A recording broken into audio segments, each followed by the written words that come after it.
যে নিম্নচাপ, গভীর নিম্নচাপ তৈরি হয়েছিল বঙ্গোপসাগরে, সেটা বর্তমানে দক্ষিণ উড়িষ্যা সংলগ্ন ছত্তিশগড়, অন্ধ্রপ্রদেশের কাছাকাছি রয়েছে, অর্থাৎ আমাদের পশ্চিমবঙ্গ থেকে অনেকটাই দূরে। উল্লেখযোগ্য ওয়েদার সিস্টেম সেভাবে কিছু নেই পশ্চিমবঙ্গের জন্য আগামী 4-5 দিনে। দক্ষিণবঙ্গে আগামী 4-5 দিন প্রধানত বিক্ষিপ্তভাবে হালকা থেকে মাঝারি ধরনের বৃষ্টিপাতের সম্ভাবনা থাকছে। দু এক জায়গায় বজ্রবিদ্যুতের সম্ভাবনা থাকছে আজকের দিনটা, 1 তারিখে।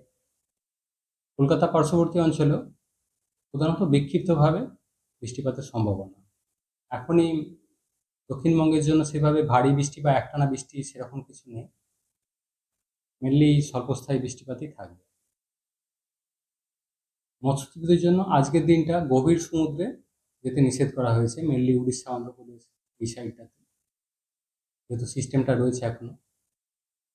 উত্তরবঙ্গের জন্য আগামী 4-5 দিন প্রধানত হালকা থেকে মাঝারি ধরনের বৃষ্টিপাত কিছুটা বেশি থাকবে উত্তরের জেলাগুলো, অর্থাৎ দার্জিলিং, কালিম্পং, জলপাইগুড়ি, কোচবিহার, আলিপুরদুয়ার এই side। আর 4 তারিখ নাগাদ দু এক জায়গায় ভারী বৃষ্টির সম্ভাবনা থাকছে, মেনলি দার্জিলিং, কালিম্পং, জলপাইগুড়ি এই জেলাগুলো দু এক জায়গায়। তাপমাত্রা কি বাড়বে? তাপমাত্রার খুব একটা উল্লেখযোগ্য পরিবর্তন নেই, যেহেতু আজকের দিনটা মেঘলা রয়েছে, কিছুটা আবার কম রয়েছে তাপমাত্রা, সামান্য হয়তো বাড়বে।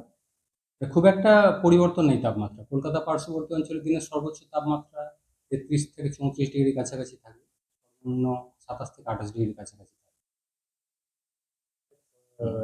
বজ্রবিদ্যুতের কোনো বজ্রবিদ্যুৎ বলতে মেনলি আজকের দিনটাই 1 তারিখে উত্তরবঙ্গ, দক্ষিণবঙ্গের জেলাগুলিতে দু এক জায়গায় লোকালাইজ ধরনের বজ্রবিদ্যুৎ। ভারী বৃষ্টির কোনো সম্ভাবনা? ভারী বৃষ্টির এই মুহূর্তে দক্ষিণবঙ্গে সেরকম সম্ভাবনা নেই। উত্তরবঙ্গের ক্ষেত্রে 4 তারিখে মেনলি দার্জিলিং, কালিম্পং, জলপাইগুড়ি এই জেলাগুলো দু এক জায়গায় ভারী বৃষ্টির সম্ভাবনা।